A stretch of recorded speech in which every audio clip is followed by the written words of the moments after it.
lève jour après jour, c'est un jour ordinaire.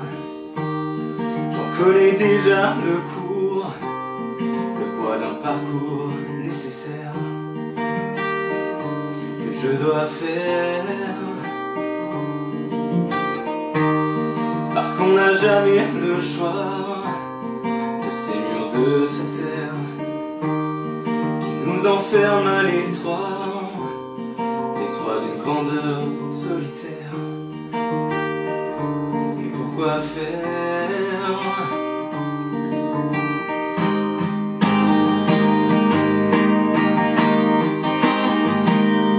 Être à la hauteur de ce qu'on vous demande, ce que les autres attendent, surmonter sa peur.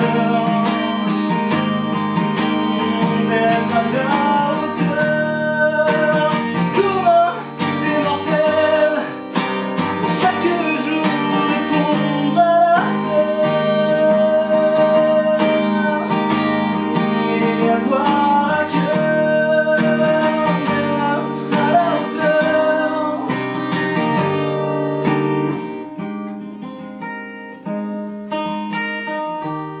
C'est un devoir quotidien,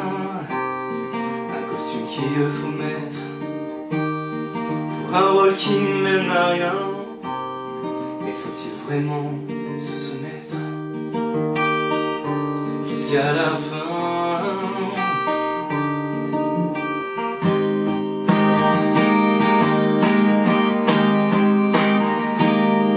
Être à la hauteur, jamais en descendre, ne pas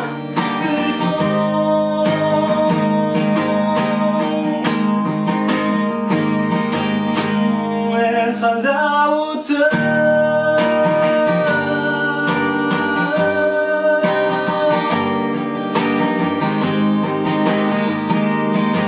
Être à la hauteur de ce qu'on vous demande, ce que les autres attendent, surmonter sa peur. Être à la hauteur.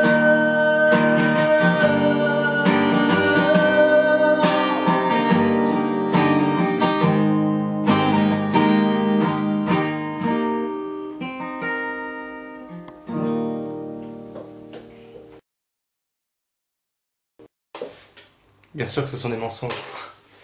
Déjà tout petit, j'étais le plus grand menteur de peste. Et mon mensonge le plus célèbre, celui qui concerne mon père, je l'appelle la vérité du joueur d'orgue de Barbarie. Pendant que ma grosse maman était tranchée par l'épée du cosaque, au lieu de prendre le cosaque par les pieds et de le faire tourner et lui éclater la tête contre les murs de pierre, le joueur d'orgue, mon père, se planquait à la cave. Voilà comment tout a commencé. Pour moi, il ne se planquait pas. Alors il advint qu'un jour les gosses du quartier me demandèrent « Dis-nous Shlomo, pourquoi ton père joue-t-il de cet affreux orgue de Barbarie ?» Et je leur répondis « En vérité mes frères, mon père s'apprête à prendre d'assaut le palais d'hiver de Saint-Pétersbourg pour trouver le tsar et lui éclater sa méchante tête de marbre contre les murs de marbre. » Et ils coururent le dire à la police. La police vint, ils m'emmenèrent au poste et je leur dis la vérité. Que les dessous de cuivre qui tombaient dans le chapeau du joueur d'orgue étaient envoyés à l'ombre pour aider à payer le loyer de Marx.